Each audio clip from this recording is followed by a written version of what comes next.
Habakkuk's Two Tables Bible Study, Presentation number 80, 2520 a sign. ஆபகுக்கின் 2 கற்பலகைகளின் வேதாகம பாடத்திலே இது 80வது பிரசன்டேஷன். இன்றைக்கு 2520 ஒரு அடையாளம் என்கிற தலைப்பின் கீழாக சத்தியத்தை நாம் தியானிக்க இருக்கிறோம். ஒரு சிறிய ஜெபம் செய்து நாம் நம்முடைய பாடத்தை தொடங்குவோம்.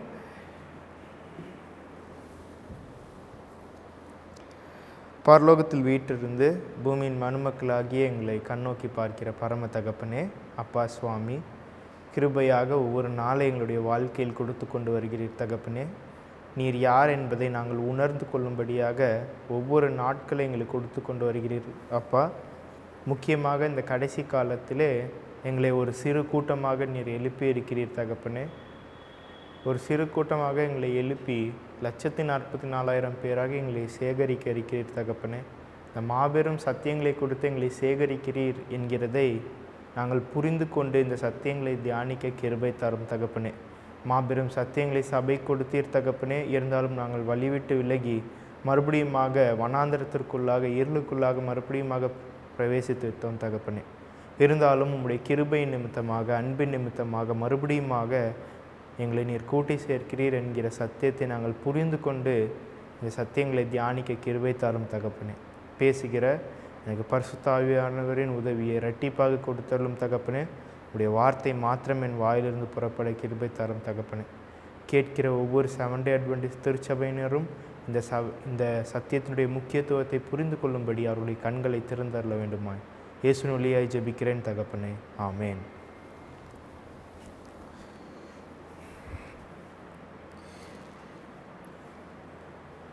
நாம் 2520 என்கிற அந்த தீர்க்க தரிசனம் வேதாகமத்தில் உள்ள அனைத்து தீர்க்க தரிசனங்களுக்கும் அடிப்படையான தீர்க்க தரிசனம், அஸ்திபாரமான தீர்க்க தரிசனம் என்பதை சென்ற ப்ரெசன்டேஷனில் பார்த்தோம். தானியேல் புஸ்தகத்திலும் வெளிப்படுத்தின விசேஷ புஸ்தகத்திலும் எப்படி 2520 என்கிற தீர்க்க தரிசனம் காணப்படுகிறது என்பதை நாம் பார்த்தோம். அது மட்டுமல்லாமல் அம்மையார் இந்த 2520 என்கிற தீர்க்க தரிசனத்தை அவர்கள் எழுதியிருக்கிறார்கள் என்று நாம் பார்த்தோம். விசுவாச கண்களால் நாம் அதை பார்க்க முடிகிறது. ஒவ்வொரு வேதாகம புஸ்தகங்களிலும் நாம் பார்க்க முடியும். 2520 என்கிற தீர்க்க தரிசனம் அது தேவன் சபைக்கு கொடுத்த அஸ்திபார சத்தியங்களில் ஒன்று என்பதை நாம் புரிந்து கொண்டோம். சபைக்கு இப்பொழுது ஒரு பெரிய போராட்டமே இருக்கிறது இந்த சத்தியத்தை புரிந்து கொள்வதில். யாரெல்லாம் இந்த 2520 ஒரு தீர்க்க தரிசனம் கிடையாது, இது ஒரு சத்தியம் கிடையாது, இது ஒரு பொய் என்று அநேகர் சொல்லி கொண்டு இருக்கிறார்கள்.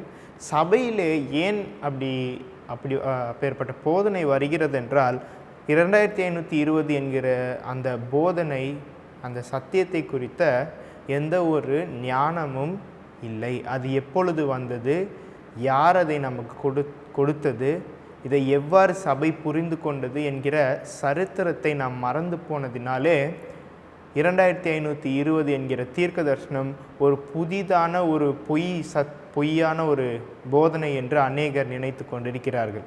இது புதிதாக சபைக்கு வந்தது கிடையாது. இது ஆதி முதற்கொண்டு இருக்கிற சத்தியம்தான். சபை அதை மறந்துவிட்டது, அதை போதிப்பதை சபை மறந்துவிட்டது. அதனால் மறுபடியுமாக தேவன் இந்த சத்தியத்தை மறுபடியுமாக கொடுக்கும் பொழுது இதன் மேல் அநேகர் இதை ஒரு பயமாக பார்க்கின்றனர். என்னவென்றால் இது ஒரு கள்ள போதனை சபைக்குள்ளாக நுழைந்திருக்கிறது என்று அநேகர் நினைக்கிறார்கள். ஆனால் இது ஆதி முதற்கொண்டு தேவன் சபைக்கு கொடுத்த அஸ்திபார சத்தியத்திலே ஒரு முக்கியமான சத்தியம் என்பதை நாம் படித்தோம். இன்றைக்கு இந்த 2520 என்கிற இந்த தீர்க்க தரிசனம் ஒரு அடையாளமாக நாம் பார்க்க இருக்கிறோம். வேதாகமத்திலே தேவன் அநேக அடையாளங்களை கொடுத்திருக்கிறார். தேவன் அடையாளங்களை கொடுக்க காரணம் என்னவென்றால் தேவனுடைய ஜனங்கள் அந்த அடையாளத்தை பார்த்து எச்சரிப்பு அடைய வேண்டும். முக்கியமாக கடைசி காலத்தில் வாழ்கிற ஜனங்கள் இந்த அடையாளத்தை பார்த்து அவர்கள் எச்சரிப்பு ஆக வேண்டும். இந்த அடையாளத்தை பார்த்து அவர்கள் புரிந்து கொள்ள வேண்டும். கடைசி காலத்தில் நாம் வாழ்ந்து கொண்டிருக்கிறோம் என்பதை புரிந்து கொள்ள வேண்டும். ஒவ்வொரு காலகட்டத்திலுமே தேவன் இந்த அடையாளங்களை தேவனுடைய ஜனங்களுக்கு முன்பதாக வைக்கிறார். அந்த அடையாளங்களை தேவனுடைய ஜனங்கள் பார்க்க வேண்டும். அவர்கள் பார்த்து என்ன செய்ய வேண்டும் என்றால் எச்சரிப்பு அடைய வேண்டும். இன்றைக்கு அந்த அடையாளத்தை கண்டு எச்சரிப்பு அடைந்தவர்கள், அதை கொள்பவர்களுக்கு என்ன நடக்கும், ஏற்றுக்கொள்ளாதவர்களுக்கு என்ன நடக்கும் என்பதை நாம் பார்க்க இருக்கிறோம். தேவன் ஒரு அடையாளத்தை கொடுக்கிறார் என்றால், தேவன் பரலோகத்திலிருந்து ஒரு செய்தியை அனுப்புகிறார் என்றால் அது வாழ்வா சாவா, லைஃப் ஆர் டெத். அந்த அடையாளத்தின் மீதே, அந்த செய்தியின் மீதே நம்முடைய ரட்சிப்பு அடங்கி இருக்கிறது. உதாரணத்திற்கு நோவாவுடைய காலகட்டத்திலே நோவாவுக்கு ஒரு செய்தி வந்தது, ஜலப்பிரளயத்தினால் நான் இந்த பூமியை அழிக்கப் போகிறேன், நிக்கிரகம் பண்ண இருக்கிறேன் என்ற செய்தி. இந்த செய்தியை நம்புவதிலே, இந்த செய்தியின் மேல் இருக்கிற அந்த விசுவாசத்தினால் மாத்திரமே நோவா காலத்தில் இருக்கிற ஜனங்கள் ரட்சிக்கப்படுவார்கள்.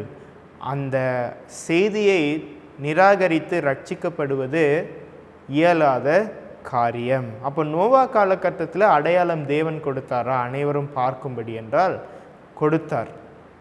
அம்மையார் நமக்கு எழுதியிருக்கிறார்கள். மிக பெரிய ஒரு அடையாளம். அது என்ன அடையாளம் என்றால் இயற்கைக்கு மாறான ஒரு அடையாளம். நோவாவுடைய பேழைக்குள்ளாக தேவன் பூமியில் இருக்கிற சகல மிருகங்களிலும் ஒவ்வொரு ஜோடு இந்த மிருகங்கள் அந்த பேழைக்குள்ளாக சென்றன. இந்த அடையாளம் அப்பொழுது வாழ்ந்த ஜனங்கள் அதை பார்த்தார்கள். அதை பார்த்து இது இயற்கைக்கு மாறாக நடக்கிறதே, மிருக ஜீவன்கள் ஜோடு ஜோடாக இந்த பேழைக்குள்ளாக பிரவேசிக்கிறதே என்று அவர்கள் கண்டார்கள். அந்த அடையாளத்தை கண்டார்கள். அதை கண்டும் அவர்கள் என்ன செய்தார்கள் என்றால் நிராகரித்தார்கள். அப்போது தேவன் கொடுத்த ஒரு அடையாளத்தை கண்டும் அவர்கள் நிராகரித்து கொண்டிருக்கிறார்கள். நோவாவுடைய போதனையை அவர்கள் கேட்கவில்லை. தேவன் அவர்களுடைய மனதை மாற்றுவதற்காக ஒரு அடையாளத்தை கொடுத்தார். அந்த அடையாளத்தை கண்டும் அவர்கள் விசுவாசிக்காமல் போனதினால் என்ன ஆனதென்றால் அவர்கள் ஜலப்பிரளயத்தில் அழிந்து போனார்கள். அதே மாதிரி எருசலேமுடைய அழிவிலும் நாம் பார்க்க முடியும். தேவன் தெளிவாக சீஷர்களுக்கு சொன்னார், எருசலேமிலே இந்த பாலாக்கு மறுவறுப்பு ஸ்தாபிக்கப்படும், அப்பொழுது நீங்கள் அது பரிசுத்த ஸ்தலத்தில் நிற்க காணும் பொழுது இங்கே எருசலேமில் இருக்கிற அனைவரும் எங்கே ஓடி போக வேண்டும் என்றால் மலைகளுக்கு ஓடிப்போங்கள் என்று சொன்னார். அப்போது இது எருசலேம் என்பது அந்த நகரம் மட்டும் கிடையாது, அதற்கு அப்பாற்பட்டுள்ள இடமும் எருசலேம் பரிசுத்த ஸ்தலமாக கருதப்படுகிறது. கோவில் மாத்திரம் கிடையாது, அந்த பரிசுத்த ஸ்தலம் மாத்திரம் கிடையாது.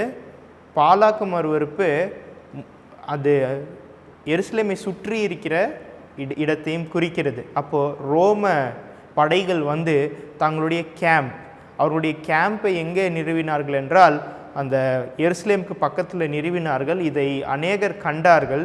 இதை காணும் பொழுது சீஷர்கள் அந்த அடையாளத்தை காண்கிறார்கள். இயேசு கிறிஸ்து பாலாக்கு மறுவறுப்பு ஸ்தாபிக்கப்படும் காலத்தை குறித்து சொல்லியிருக்கிறார். எருசலேம் இந்த ஆர்மிஸ், இந்த சோல்ஜர்ஸால் சூழப்படும் பொழுது நீங்கள் எருசலேமை விட்டு ஓடிப்போங்கள் என்று தேவன் இந்த அடையாளத்தை கொடுத்தார் என்று அவர்கள் கிரகிக்கிறார்கள். அவர்கள் இந்த அடையாளத்தை பார்த்து ஓடிப்போனவர்கள் கிறிஸ்தவர்கள்.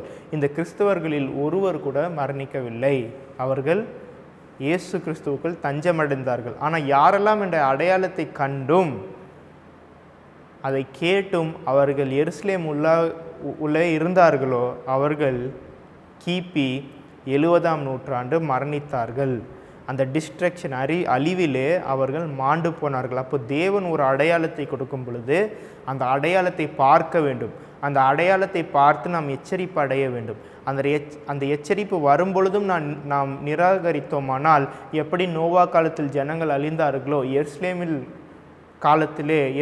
அழிவின் காலத்திலே ஜனங்கள் மாண்டு போனார்களோ, அதே மாதிரி நாமும் மாண்டு போவோம். இன்றைக்கு 2520 என்பது ஒரு அடையாளம் என்ற தலைப்பின் கீழாக பார்க்க இருக்கிறோம். இன்றைக்கு ஒரு ஸ்பிரிட் ஆஃப் ப்ராஃபஸி கோட் கூட நான் உங்களுக்கு கொடுக்கவில்லை. நாம் இன்றைக்கி அநேக வேத வசனங்களை வாசிக்க இருக்கிறோம். வேதத்திலே வேதத்தில் உள்ள வசனங்களிலே இது ஒரு அடையாளமாக, இந்த தீர்க்க தரிசனம் ஒரு அடையாளமாக, இந்த நம்பர் ஒரு அடையாளமாக தேவன் நமக்கு காண்பிக்கிறார். நம்மளை எச்சரிப்பு அடையும்படி தேவன் இந்த சத்தியங்களை கொடுக்கிறார். தானியேல் 8:19, இதோ கோபத்தின் முடிவு காலத்திலே சம்பவிப்பதை உனக்கு தெரிவிப்பேன். இது குறிக்கப்பட்ட முடிவு காலத்திற்கு அடுத்தது. தானியேல் 8ஆம் அதிகாரத்திலே 19வது வசனத்திலே கோபத்தின் முடிவு காலம், அதாவது 2 கோப காலங்கள் இருக்கிறது என்று நாம் பார்த்தோம். கோபத்தின் முடிவு என்று இருந்ததென்றால் கோபத்தின் தொடக்கம் என்று இருக்க வேண்டும். அதாவது 2 கோப காலங்கள். வடக்கு ராஜ்யத்திற்கு ஒரு கோப காலம், தெற்கு ராஜ்யத்திற்கு ஒரு கோப காலம். அப்போ கோபம் என்றால் ஒரு அடையாளம். வேதாகமத்திலே ஒவ்வொரு வார்த்தையும் தேவன் பயன்படுத்துவார். அந்த வார்த்தை நமக்கு அடையாளமாக இருக்கும். உதாரணத்துக்கு இங்கே இருக்கிற கோபத்தின் காலம். கோபத்தின் காலம் என்பது எதற்கு அடையாளம் என்றால் 2520 என்கிற தீர்க்க தரிசனத்திற்கு அது அடையாளம். இன்னொரு வார்த்தை சாபம். சாபம் என்பது 2520 என்கிற வார்த்தையை குறிக்கிறது, என்கிற தீர்க்க தரிசனத்தை குறிக்கிறது. இது ஒரு அடையாளம்.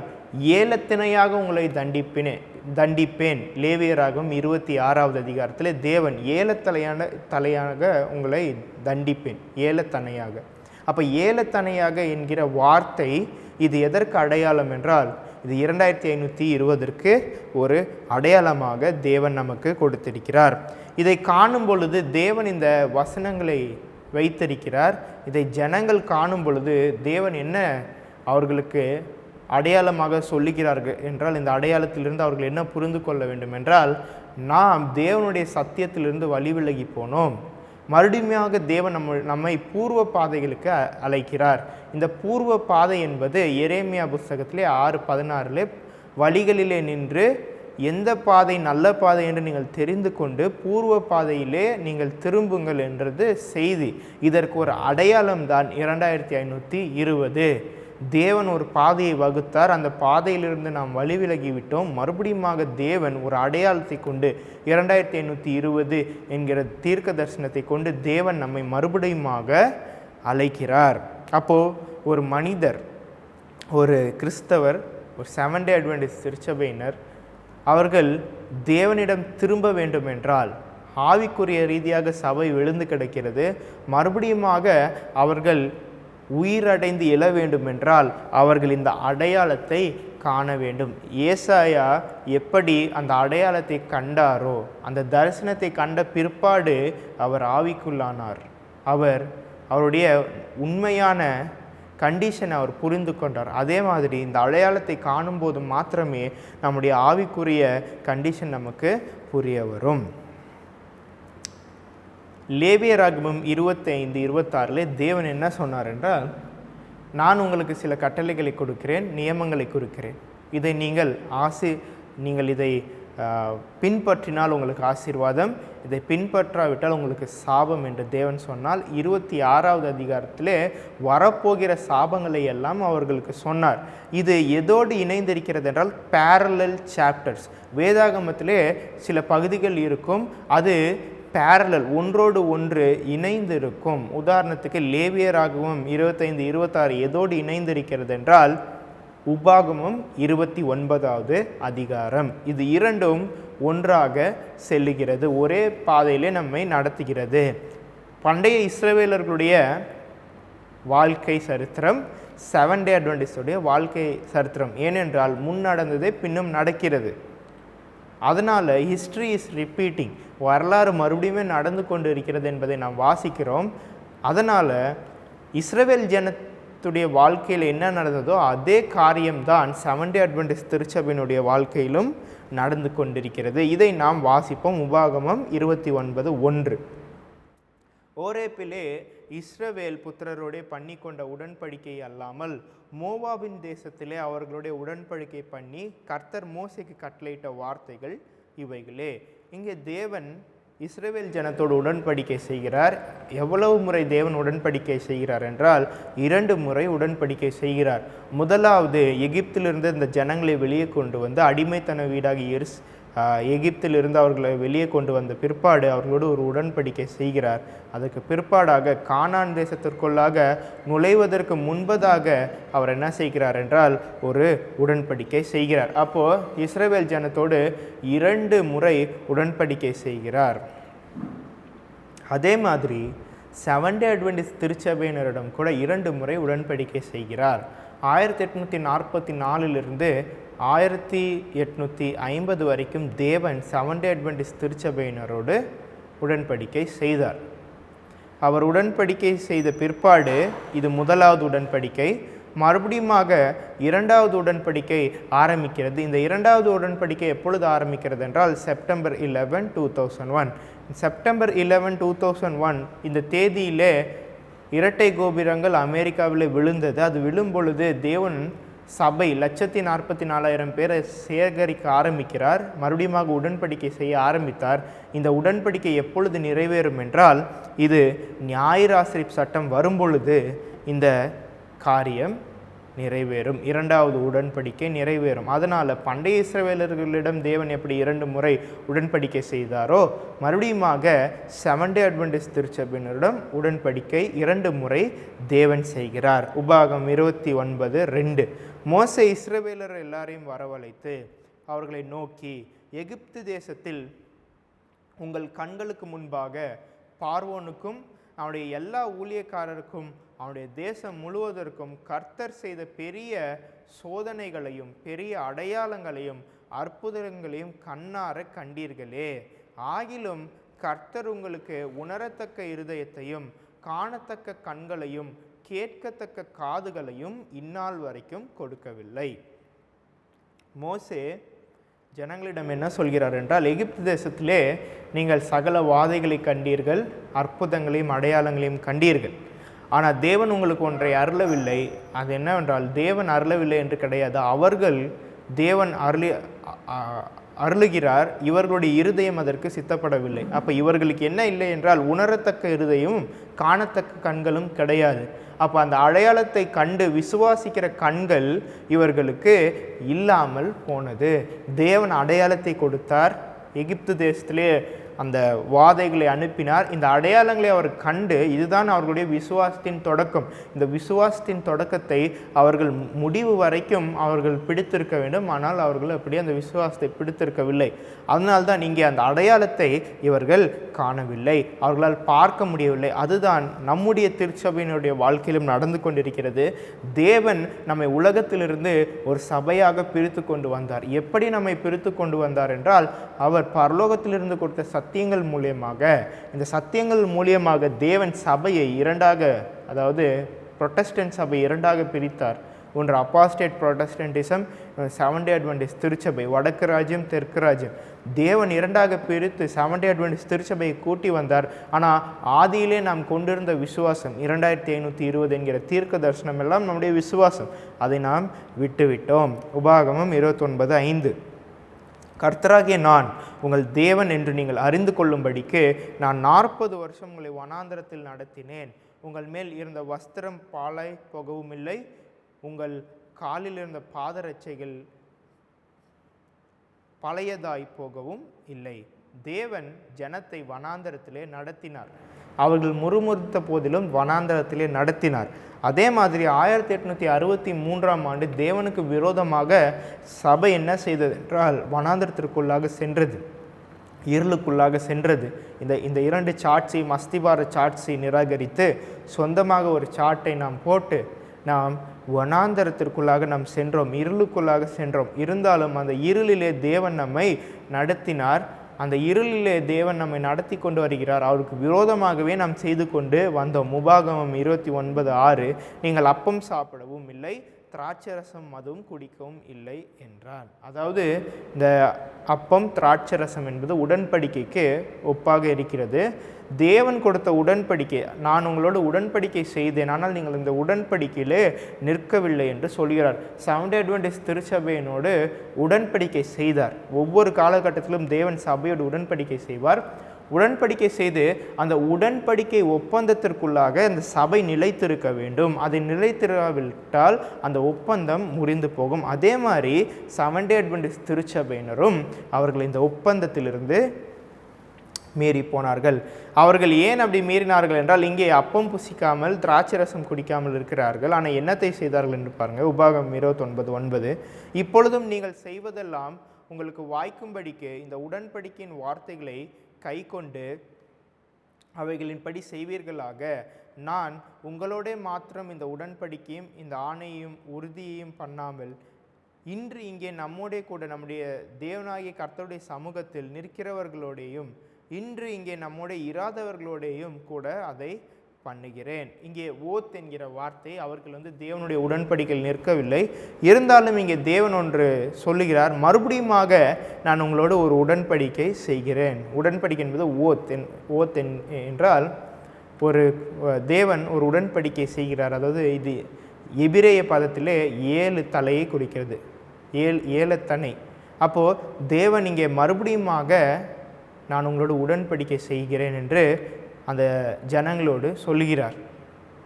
என்ன உடன்படிக்கை என்றால், 2520 காலங்கள் நான் உங்களை சிட்சித்தேன், மறுபடியுமாக உங்களை கூட்டி சேர்க்கிறேன் என்கிற ஆவிக்குரிய பாடத்தை இந்த வசனம் நமக்கு போதிக்கிறது.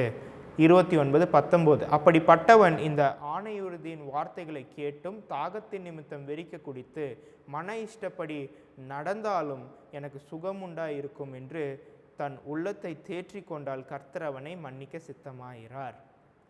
தேவன் அவர்கள் இருளிலே சென்ற போதும் அவர்களை வழிநடத்தினார். அவர்கள் வழிநடத்தின போது தேவன் அவர்களுக்கு கொடுத்த வார்த்தை, நீங்கள் மறுபடியுமாக என்னிடம் திரும்பினீர்களானால் மறுபடியுமாக உடன்படிக்கை செய்கிறேன். இந்த 2520 என்கிற என்னுடைய கோபம் தீர்ந்த பிற்பாடு நான் உடன்படிக்கை செய்கிறேன் என்று தேவன் சொன்னார். ஆனால் நாம் இப்பொழுது வாசித்தோம், அவர்கள் அப்பம் புசிக்கவில்லை, திராட்சரசம் குடிக்கவில்லை, அதாவது உடன்படிக்கையை அவர்கள் ஏற்றுக்கொள்ளவில்லை. அதற்கு பதிலாக அவர்கள் என்னத்தை குடித்தார்கள் என்றால், தாகத்தின் நிமித்தம் வெறிக்க கொடுத்து அவர்கள் மதுவை குடிக்கிறார்கள். இந்த மது வைன் ஆஃப் பேபிலோன், பாபிலோனிய மதுவை சபை குடித்து கொண்டு இருக்கிறது. செவன்த் டே அட்வென்டிஸ்ட் திருச்சபை அப்போஸ்டன்ட் புரொட்டஸ்டன்டிசம் கேத்தலிக் ரிலீஜியனில் இருந்த கொள்கைகளையும் வேதாகம் படிக்கும் முறையும் தெரிந்து கொண்டு சபையிலே கிறிஸ்மஸ் அதை கொண்டாடுகிறார்கள், நியூ இயரை அநேகர் கொண்டாடுகிறார்கள், விமென்ஸ் டே கொண்டாடப்படுகிறது. இவை அனைத்தும் வைன் ஆஃப் பேபிலோன், இதான பாபிலோனிய மது. இந்த பாபிலோனிய மதுவை அவர்கள் குடித்திருக்கிறார்கள். அதனால் அது குடித்து அவர்கள் என்ன சொல்கிறார்கள் என்றால், நாங்கள் எங்கள் மன இஷ்டப்படி நடந்தாலும் எங்களுக்கு சுகம் உண்டாயிருக்கும், நாங்கள் இப்படி இருந்தாலும் எங்களுக்கு சுகம் உண்டாயிருக்கும், எங்களுடைய ஆவிக்குரிய ஸ்திதி நன்றாக தான் இருக்கும் என்று அவர்கள் சொல்லி கொண்டு வருகிறார்கள். இருந்தாலும் வார்த்தை வருகிறது, தேவன் அவர்களை மன்னிக்க சித்தமாகிறார். தேவன் ஏன் மன்னிக்க மாட்டார் என்றால், தேவனுக்கு விரோதமான பாதையில் சென்று கொண்டு தேவனை துதித்து கொண்டே இருந்தால் தேவன் அதை ஏற்றுக்கொள்ள மாட்டார். பாவ மன்னிப்பு பெற்றுக்கொண்டு மறுபடியும் தேவனுக்கு விரோதமான வழியிலே சென்று கொண்டிருந்தால் தேவன் மன்னிக்க சித்தமாகிறார். தேவன் பாவத்தை எப்பொழுது மன்னிப்பார் என்றால், நான் சென்று கொண்டிருக்கிற பாதை என்று தவறு என்று புரிந்து அதை சரியான பாதையில் திருப்பி மன்னிப்பு கேட்கிற நபருக்கு மாத்திரமே மன்னிப்பு உண்டாகும். உபாகம் 29:20, அப்பொழுது கர்த்தரின் கோபமும் எரிச்சலும் அந்த மனிதன் மேல் புகையும், இந்த புஸ்தகத்தில் எழுதியிருக்கிற சாபங்கள் எல்லாம் அவள் மேல் தங்கும், கர்த்தர் அவன் பேரை வானத்தின் கீழ் இராதபடிக்கு குலைத்து போடுவார். அந்த மனுஷனை என்ன செய்வார் என்று தேவன் இங்கே சொல்கிறார். அந்த மனுஷன் மேல் இந்த புஸ்தகத்தில் எழுதியிருக்கிற சாபங்கள் எல்லாம் வரும். சாபம் என்பது அடையாளம். என்ன அடையாளம்? 2520 நியாயப்பிரமாண புஸ்தகத்தில் எழுதியிருக்கிற சாபம். 2520 காலம் தேவன் அவர்களை குலைத்து போடுகிறார், சிதறடிக்கிறார் என்று நாம் பார்க்கிறோம்.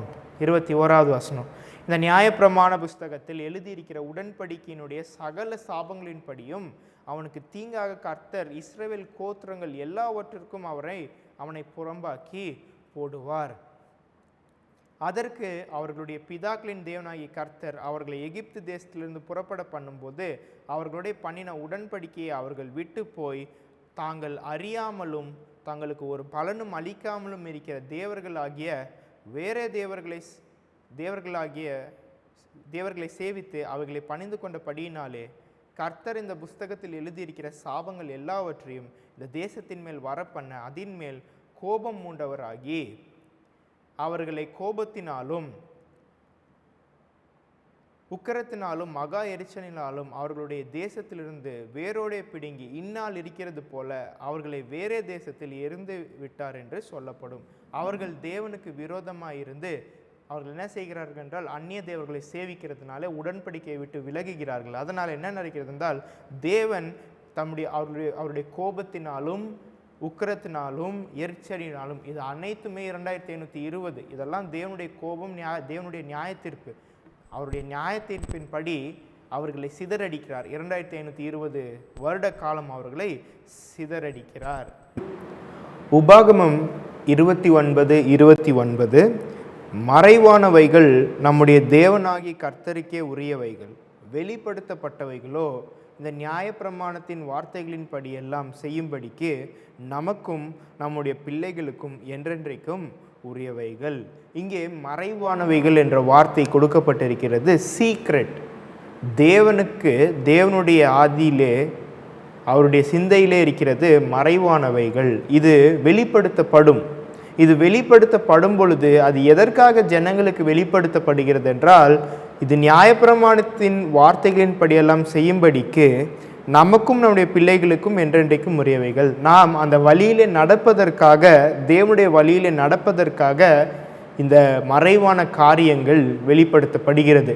2520 என்கிற இந்த தீர்க்க தரிசனம், இந்த தரிசனம் வேதாகமத்திலே மறைக்கப்பட்டிருக்கிறது. ஏன் மறைக்கப்பட்டிருக்கிறது என்றால், அது கள்ளப்போதனைகளால் நிறைந்திருக்கிறது.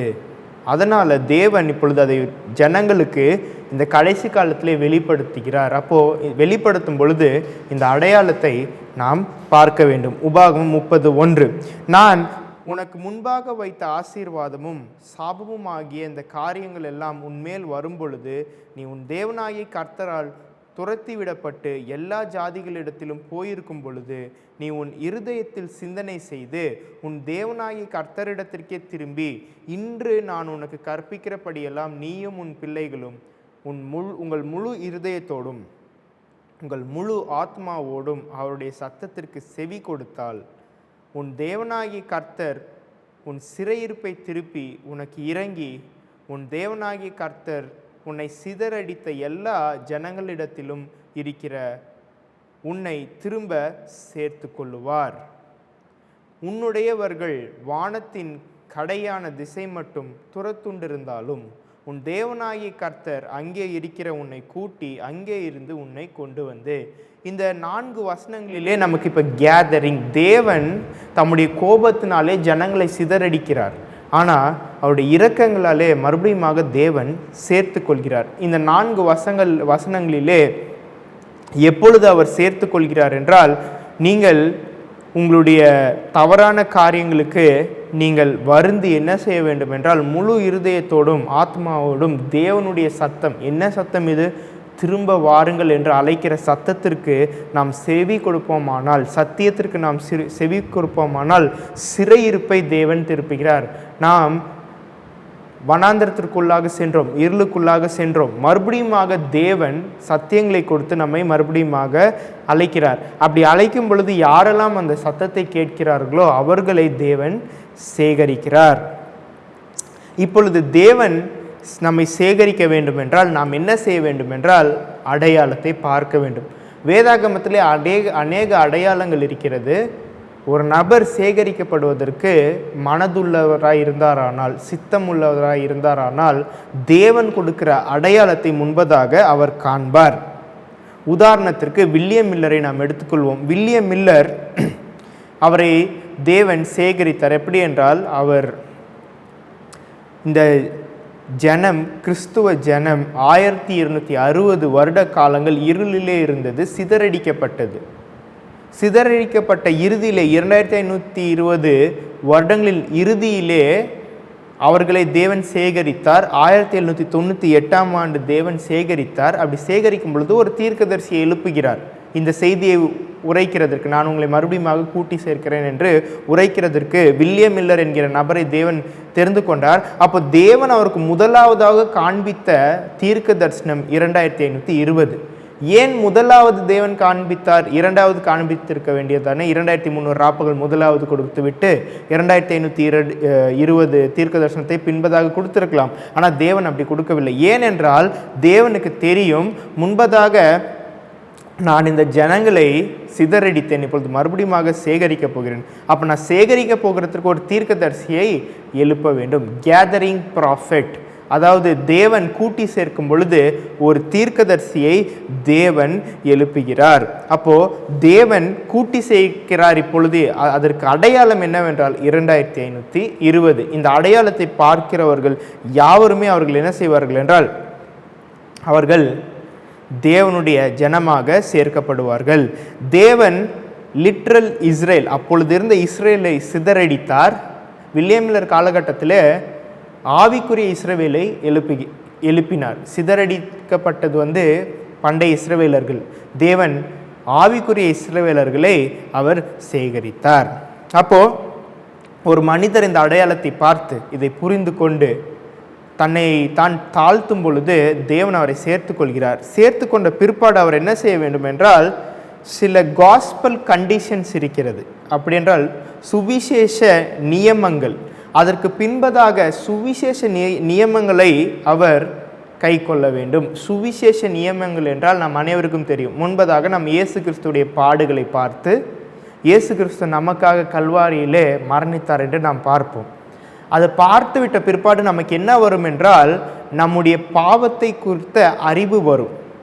இயேசு கிறிஸ்துவோடைய சிலுவை மரணத்தை பார்க்கும் பொழுதோ, கற்பனை கட்டளையை பார்க்கும் போதோ, அது நம்முடைய பாவத்தை உணர்த்துகிறது. அந்த பாவத்தை உணர்த்தும் பொழுது காஸ்பல் கண்டிஷன், சுவிசேஷ நியமங்கள், முதலாவது அந்த மனிதன் என்ன செய்ய வேண்டும் என்றால், அந்த பாவத்தை குறித்து இவருக்கு ஒரு வருத்தம் வர வேண்டும். வருத்தம் வந்த பிற்பாடு அந்த பாவத்தை ஒற்றுக்கொள்ள வேண்டும். நான் அந்த பாவம் செய்தேன், என்னால் தான் அந்த ஆடு பலியாகிறது என்பதை மனிதன் ஒத்துக்கொள்ள வேண்டும். அதே மாதிரி 2520 என்கிற தீர்க்க தரிசனத்தை சொல்லும் பொழுது ஒரு நபர் என்ன செய்வார்கள் என்றால், நாங்கள் செய்தது தவறு, சபையாக நாம் விழுந்து விட்டோம் என்பதை முதலாவது அந்த மனிதர் ஏற்றுக்கொள்ள வேண்டும். தேவனுடைய மனிதர் அவர்கள் ஏற்றுக்கொள்வார்கள். தேவனை பின்பற்றுகிறவர்கள் தங்களுடைய பாவங்களை அவர்கள் ஏற்றுக்கொள்வார்கள். உபாகமம் 28:45, உன் தேவனாகிய கர்த்தர் உனக்கு விதித்த அவருடைய கற்பனைகளையும் கட்டளைகளையும் கை கொள்ளும்படி நீ அவர் சத்தத்திற்கு செவி கொடாதபடியினால் இந்த சாபங்கள் எல்லாம் உன்மேல் வந்து நீ அழியும் மட்டும் உன்னை பின்தொடர்ந்து பிடித்து உன்னிலும் உன் சந்ததியிலும் என்றென்றைக்கும் அடையாளமாகவும் அற்புதங்களாகவும் இருக்கும். அப்போ இங்க தெளிவாக 2520 என்பது தேவனுடைய கற்பனைகளையும் கட்டளை. தேவன் ஒரு நியமத்தை வகுத்தார், அந்த நியமத்தை நாம் கை கொள்ளவில்லை. அதனால இந்த சாபங்கள் எல்லாம், சாபம் என்று சொல்லுவோம் என்றால் 2520, இந்த சாபங்கள் எல்லாம் மோசே நியாயப்பிரமாணத்தில் எழுதப்பட்ட இந்த சாபங்கள் எல்லாம் அடையாளமாகவும் அற்புதங்களாகவும் நமக்கு இருக்கிறது. அப்போ இந்த 2520 ஒரு அடையாளம். இதை பார்க்கும் பொழுது தேவன் சேகரிக்கிறார். பார்த்த பிற்பாடு நம்முடைய தவறை நாம் ஏற்றுக்கொண்டு வரும் பொழுது தேவன் இன்னும் அதிக வெளிச்சத்தை ஜனங்களுக்கு கொடுத்து கொண்டு இருக்கிறார். அப்போது வேதாகமத்திலே இந்த 2520 கண்டு மனம் திரும்பினவர்கள் இருக்கிறார்கள். இது மாதிரி காஸ்பல் கண்டிஷன், சுவிசேஷ நியமங்களை அனுசரித்தவர்கள் இருக்கிறார்கள். வில்லியம் மில்லர் தான் 2520 என்கிற நம்பரை கொடுத்தார் என்று அநேகர் நினைத்து கொண்டிருக்கிறோம். அவர்தான் முதலாவது இந்த நம்பரை பார்த்தார் என்று நாம் நினைக்கிறோம். இதற்கு முன்பதாகவே வேதாகமத்திலே ஒரு நபர் இருக்கிறார். அவர் இந்த காரியத்தை பார்க்கிறார். லேவியராகமம் 26வது அதிகாரத்தின் காரியத்தை உற்று நோக்கி அவர் தேவனுக்கு முன்பதாக தன்னை தாழ்த்துகிறார். யார் என்றால் யோசியா ராஜா. இவருடைய பேரினுடைய அர்த்தம் ஃபவுண்டேஷன், அஸ்திபாரம். இவருடைய காலகட்டத்தில் தான் என்ன நடந்தது என்றால், மறுபடியுமாக விசுவாசத்தின் அஸ்திபாரம், இஸ்ரவேல் தேசத்தின் விசுவாசத்தின் அஸ்திபாரம் போடப்பட்டது. இவர் என்ன செய்கிறார் என்றால், அவர் அந்த அவர் செய்த தவறை, ஜனங்கள் செய்த தவறை அவர் ஒப்புக்கொண்டு தேவனிடம் தன்னைத்தான் தாழ்த்துகிறார். அதனால் தேவன் அவரை சமாதானத்தோடு தன்னுடைய பிதாக்கள் அண்டையில் சேர்க்கிறார். இதை நாம் வாசிப்போம். 2 நாளாகவும் 34:18. ஆசாரியனாகிய இல்க்கியா என் கையில் ஒரு புஸ்தகத்தை கொடுத்தான் என்பதை சம்பிரதியாகிய சாப்பான் ராஜாவுக்கு அறிவித்து ராஜாவுக்கு முன்பாக அதை வாசித்தான். இங்கே நம் அனைவருக்கும் தெரியும், ஆசாரியனாகிய இல்க்கியா என்ன செய்கிறார் என்றால், சம்பிரதியாகிய சாப்பானின் கைக்கு ஒரு புஸ்தகத்தை குறிக்கிறார், நியாயப்பிரமாண புஸ்தகத்தை குறிக்கிறார். அது யோசியா ராஜாவிடம் வந்து இந்த சம்பிரதியாகிய சாப்பான் அதை வாசிக்கிறார். அதை நாம் வாசிப்போம். அடுத்த வசனம். நியாயப்பிரமாணத்தின் வார்த்தைகளை ராஜா கேட்ட பொழுது அவன் தன் வஸ்திரங்களை கிழித்து கொண்டு. இப்பொழுது யோசியாவுக்கு சாப்பான் வாசிக்கும் பொழுது அவர் என்னத்தை வாசிக்கிறார் என்றால் நியாயப்பிரமாண புஸ்தகத்தை வாசிக்கிறார். அப்போ நியாயப்பிரமாணத்தின் புஸ்தகத்தை வாசிக்கும் போது லேவியராகமம் 26வது அதிகாரத்திற்கு வந்து மோசேவின் புஸ்தகத்தில் இருக்கிற சாபங்களை எல்லாம் வாசிக்கிறார். அப்படி வாசிக்கும் பொழுது இவருக்கு என்ன வருகிறது என்றால் 2520 என்கிற அந்த அந்த நான் உங்களை ஏலத்தனியாய் தண்டிப்பேன் என்கிற எச்சரிப்பு, அடையாளம். இந்த அடையாளத்தை பற்றி இவர் பார்த்து இவர் என்ன செய்கிறார் என்றால் தன்னுடைய வஸ்திரத்தை கிழித்து கொள்கிறார். அப்போ வஸ்திரத்தை கிழிப்பது என்பது வேதாகமத்திலே மனம் திரும்புதல், true repentance, sorrow for sin, பாவத்திற்காக வருந்துதல். பாவத்துக்காக அவர் வருந்தி அவர் என்ன செய்கிறார் என்றால் மனம் திரும்புதல் அடைகிறார். அதே மாதிரி யாரெல்லாம் 2520 இங்கிற தீர்க்க தரிசனத்தை அடையாளமாக இந்த காலத்திலே காண்கிறார்களோ, நாம் செய்த தவறை நாம் புரிந்து கொண்டு நாம் உண்மையான மனம் திரும்புதலோடு தேவனிடம் செல்ல வேண்டும். 2 நாளாகமம் 34:20. இல்க்கியாவுக்கும் சாப்பானின் குமாரனாகிய அகிகாமுக்கும் மீகாவின் குமாரனாகிய அப்தோனுக்கும் சம்பிரதியாகிய சாப்பானுக்கும் ராஜாவின் ஊழியக்காரனாகிய ஆசாயாவுக்கும் கட்டளையிட்டு சொன்னது, கண்டெடுக்கப்பட்ட இந்த புஸ்தகத்தினுடைய வார்த்தைகளின் நிமித்தம் நீங்கள் போய் எனக்காகவும் இஸ்ரவேலின் மேலும் யூதாவில் மேலும் மீதியானவர்களுக்காகவும் கர்த்தரிடத்தில் விசாரியுங்கள். இந்த புஸ்தகத்தில் எழுதியிருக்கிற எல்லாவற்றின் படியையும் செய்யும்படிக்கு கர்த்தருடைய வார்த்தையை நம்முடைய பிதாக்கள் கேளாதே போனபடியினால் நம்மேல் மூண்ட கர்த்தருடைய உக்கிரம் பெரியது என்றான். யோசியா இப்பொழுது அந்த வார்த்தைகளை விட்ட பிற்பாடு எங்கள் மேல் வந்த சாபங்கள் எல்லாமே யார் மூலமாக வந்தது என்றால் எங்களுடைய பிதாக்கள் மூலியமாக. எங்களுடைய பிதாக்கள் என்ன செய்தார்கள் என்றால் தேவனுடைய வார்த்தையை கேட்கவில்லை. அதற்கு பிற்பாடு நாங்களும் தேவனுடைய வார்த்தைகளை கேட்காமல் போனோம். அதனால்தான் எங்கள் மேல் இந்த சாபங்கள் வந்தது என்று ஒத்துக்கொண்டார். அதே மாதிரி 2520 என்கிற தீர்க்க தரிசனம் நம்முடைய பிதாக்களுக்கு பயனீர்ஸ்க்கு தேவன் கொடுத்தார். அவர்கள் அதை விட்டுவிட்டார்கள். மறுபடியும் இந்த 2520 என்கிற இந்த சைன், இந்த அடையாளத்தை கடைசி காலத்தில் தேவன் கொடுக்கும் பொழுது ஜனங்கள் இதை பார்க்க வேண்டும். எங்களுடைய பிதாக்கள், எங்களுடைய பயனீர் செய்த தவறினாலே எங்கள் மேல் வந்திருக்கிறது இந்த சாபம் வந்திருக்கிறது, நாங்கள் செய்த தவறினாலும் எங்கள் மேல் இந்த சாபம் வந்திருக்கிறது என்று ஜனங்கள் புரிந்து கொள்ள வேண்டும். இப்போ யோசியா ராஜா இதை புரிந்து கொண்ட பிற்பாடு ஜனத்தில் மீதியானவர்களுக்காக யாரிடம் இவர் செல்கிறார் என்றால் கர்த்தரிடம் சென்று விசாரியுங்கள். என்கொயர் அ ப்ராஃபிட், நீங்கள் ஒரு தீர்க்கதரிசியிடம் செல்லுங்கள். அப்போது தேவன் ஒரு காரியத்தை வெளிப்படுத்தும் பொழுது, நாம் செய்த தவறை வெளிப்படுத்தும் போது நாம் என்ன செய்ய வேண்டும் என்றால் தேவன் நியமித்த தீர்க்கதரிசியிடம் நாம் செல்ல வேண்டும். 2 நாளாகமம் 34:22.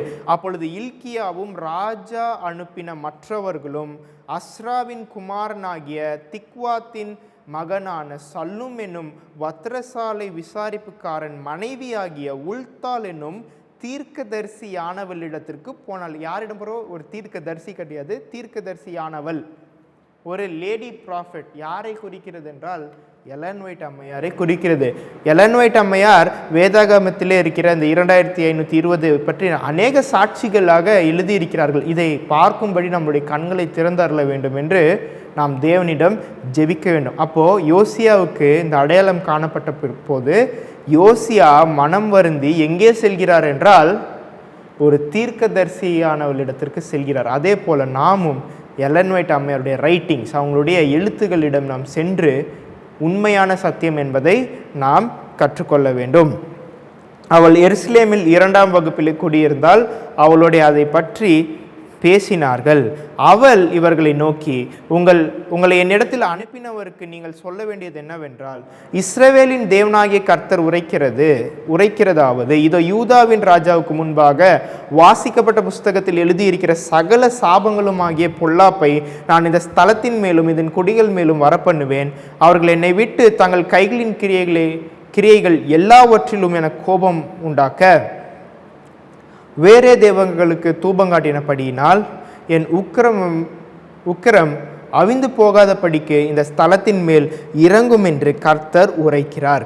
கர்த்தரிடத்தில் விசாரிக்கிறதற்கு உங்களை அனுப்பின யூதாவின் ராஜாவிடத்தில் நீங்கள் போய், நீ கேட்ட வார்த்தைகளை குறித்து இஸ்ரவேலின் தேவனாகிய கர்த்தர் சொல்லுகிறது என்னவென்றால், இந்த ஸ்தலத்திற்கும் அதன் கொடிகளுக்கும் விரோதமாக தேவன் சொன்ன அவருடைய வார்த்தைகளை நீ கேட்கையில் உன் இருதயம் இலகி, எனக்கு முன்பாக நீ உன்னை தாழ்த்தி எனக்கு முன்பாக பணிந்து உன் வஸ்திரங்களை கிழித்து கொண்டு எனக்கு முன்பாக அழுதபடியினால் நானும் உன் விண்ணப்பத்தை கேட்டேன் என்று கர்த்தர் சொல்கிறார்.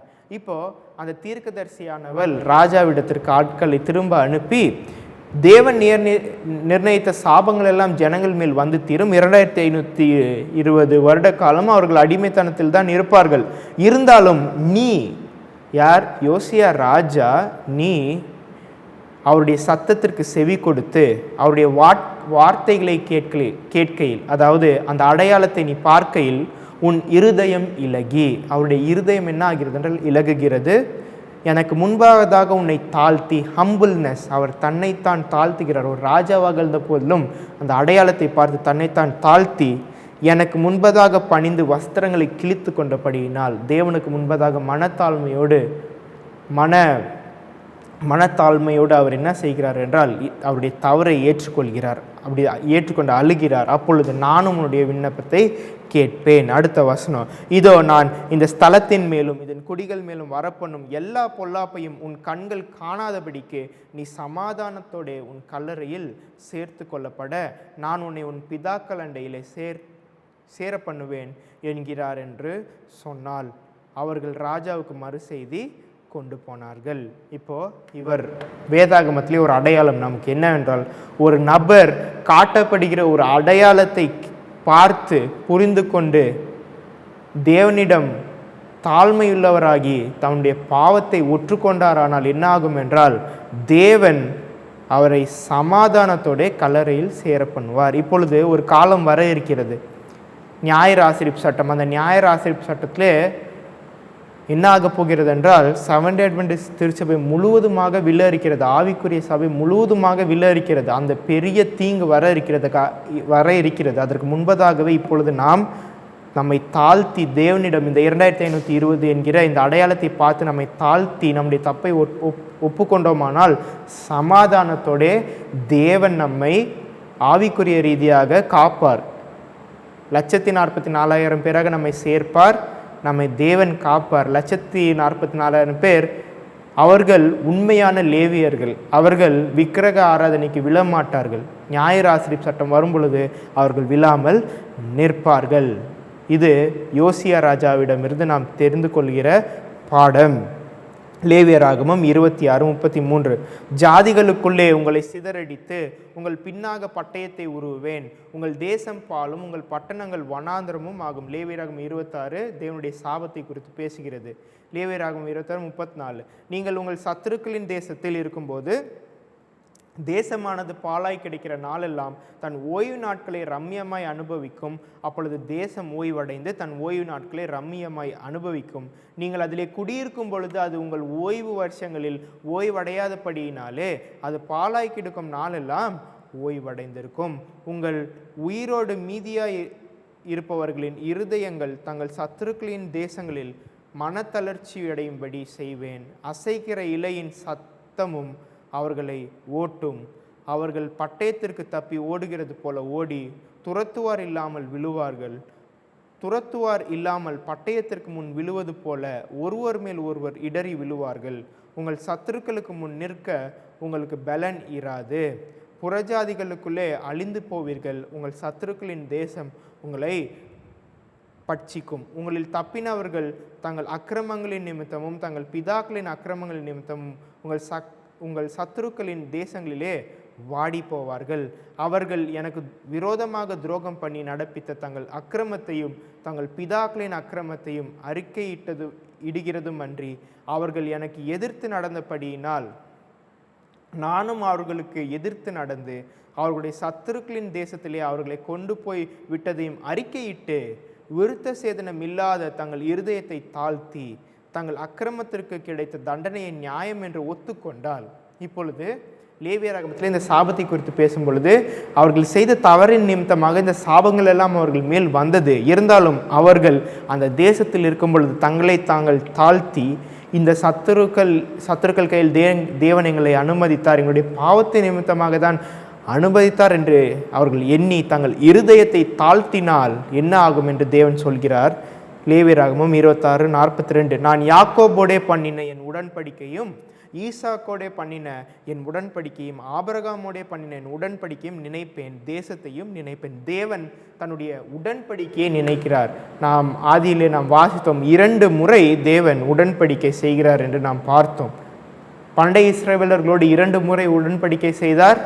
செவன்டே அட்வென்டிஸ்ட் திருச்சபையோடு 2 முறை உடன்படிக்கை செய்கிறார். அப்போ இந்த உடன்படிக்கையை ஆதியிலே நம்முடைய பிதாக்களோடு பயனர்ஸோடு செய்தார். அந்த உடன்படிக்கையை அவர் திரும்ப நோக்கி பார்த்து மறுபடியும் நம்மை சேர்த்து கொள்வார். அப்போ இந்த சாபங்கள்லாம் ஏன் வருகிறது? 2520 ஓய்வு நாளை தேசம் ரம்மியமாய் அனுபவிக்கவில்லை. ஜனங்கள் தேசத்திலே இருந்த பொழுது அவர்கள் இந்த நிலத்தை பூமியை ஓய்வு நாள் அனுசரிக்க விடவில்லை. அதனால் இந்த ஓய்வு வருஷங்களை அவர்களை சிதறடித்து தேவன் பூமிக்கு கொடுக்கிறார். லேவியராகமம் 26:43 தேசம் அவர்களாலே விடப்பட்டு பாழாய் கிடக்கிறதுனாலே தன் ஓய்வு நாட்களை ரம்மியமாய் அனுபவிக்கும். அவர்கள் என் நியாயங்களை அவமதித்து அவர்களுடைய ஆத்மா என் கட்டளைகளை வெறுத்தபடியினால் அடைந்த தங்களுடைய அக்கிரமத்தின் தண்டனையை நியாயம் என்று ஒத்துக்கொள்வார்கள். அவர்கள் தங்களை தாழ்த்துவார்கள் என்று தேவன் சொல்கிறார்.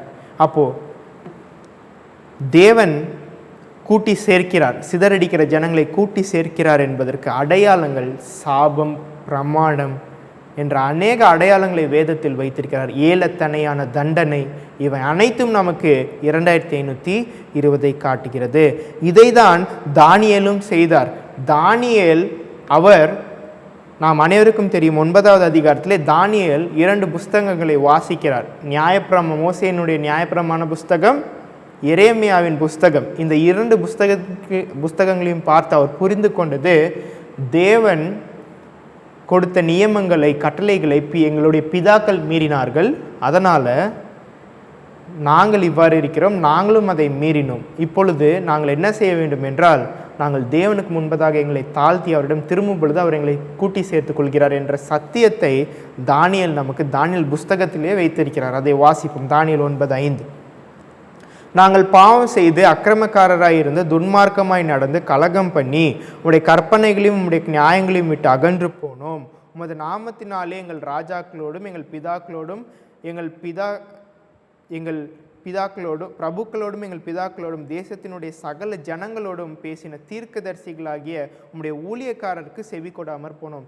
தேவன் கொடுத்த ஊழியக்காரர், தேவன் கொடுத்த தீர்க்கதரிசி, அம்மையாருடைய ரைட்டிங்ஸ், நம்முடைய பயணியருடைய ரைட்டிங்ஸ், அது எல்லாமே நாம் கேட்காமல் போனோம். எப்படி தானியேல் காலத்தில் நடந்ததோ அதே மாதிரி நாம் கேட்காமல் போனோம்.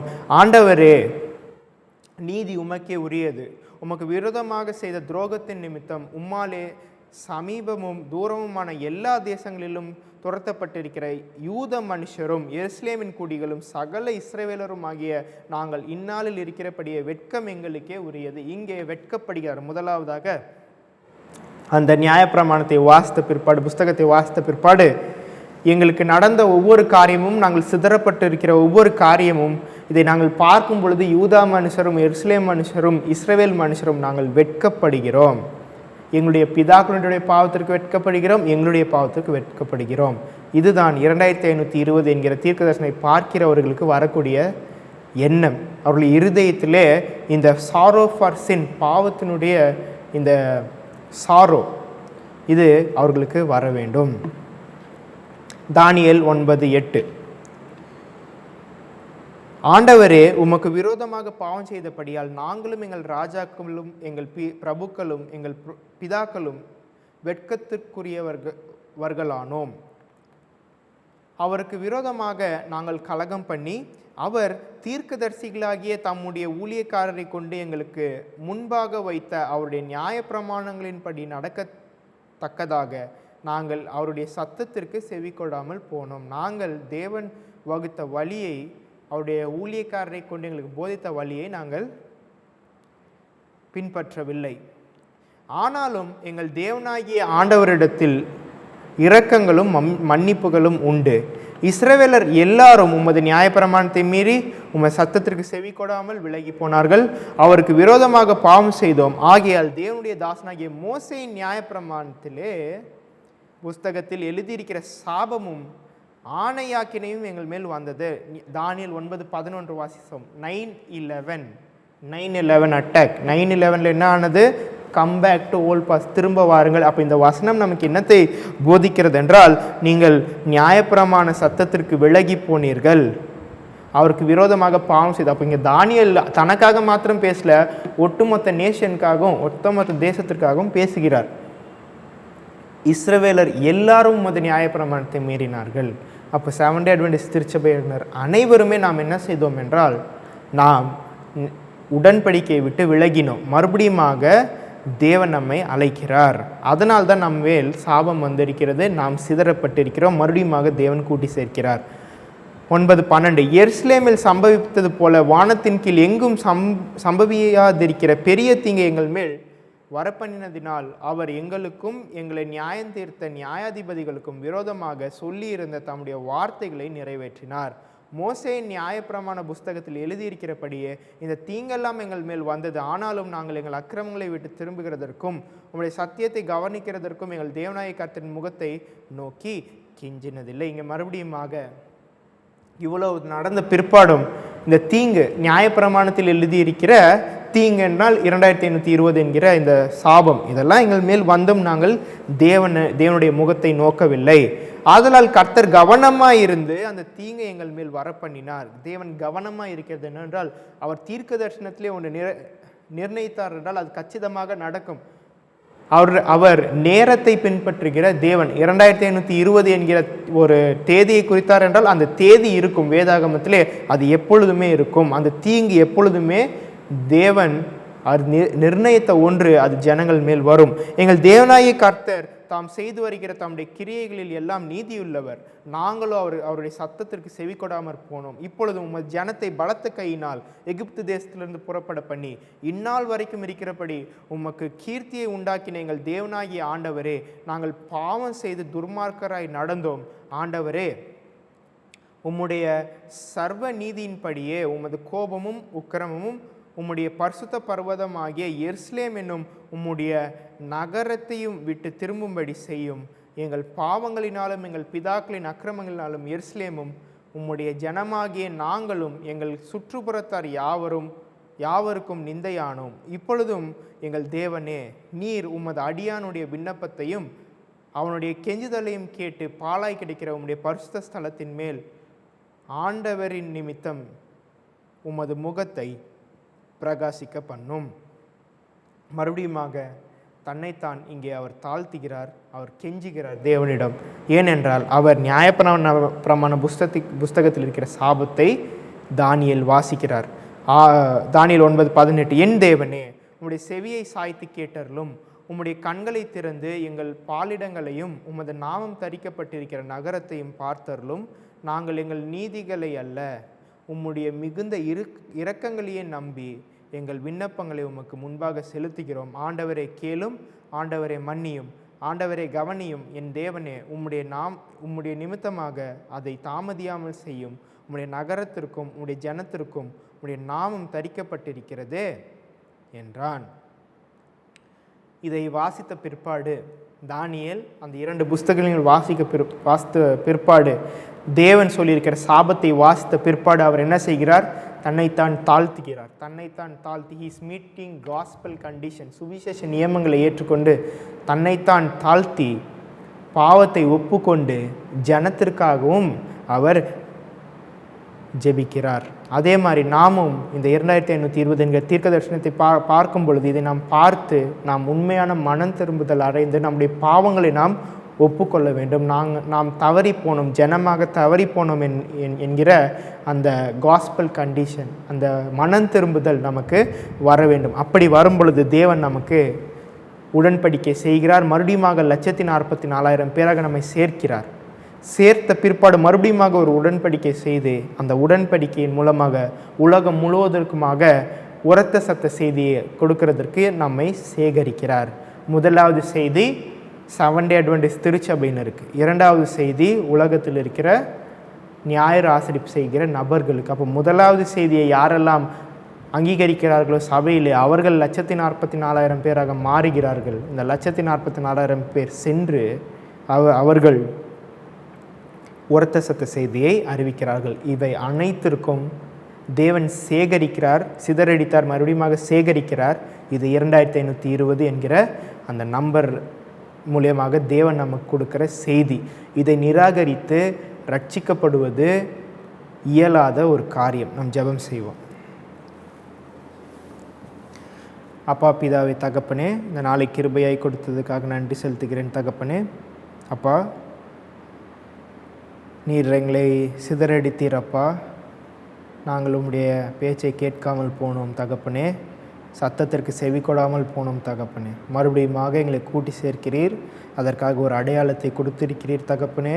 இந்த 2520 என்கிற அடையாளத்தை வேதாகமத்திலே நாங்கள் ஒவ்வொருவரும் காண எங்களுடைய கண்களை திறந்தாலும் தகப்பனே. நாங்கள் இதை காணாத பட்சத்தில் எங்களுடைய ரட்சிப்பை இழந்து போவோம் என்கிற எண்ணத்தோடு நாங்கள் இந்த சத்தியங்களை தியானிக்க கிருபை தரும் தகப்பனே. நாட்கள் மிக விரைவாக ஓடிக்கொண்டிருக்கிற தகப்பனே. அடுத்த கட்டம் ஞாயிறு ஆசரிப்பு சட்டம் என்பது எங்களுக்கு தெரியும் தகப்பனே. அதனால் நாங்கள் எங்களை தயார்படுத்தி கொள்வதற்காக இந்த சத்தியங்களை கொடுத்திருக்கிறீர். இதை நாங்கள் படித்து இதன் மேல் எங்கள் தியானத்தை வைத்து எங்கள் இருக்கிற ஒவ்வொரு பாவங்களையும் நாங்கள் அகற்றி எங்களை நாங்கள் தாழ்த்தி உம்மிடம் வந்து சேர கிருபை தர வேண்டுமா? இயேசுவின் வழியாக ஜெபிக்கிறேன் தகப்பனே. ஆமேன்.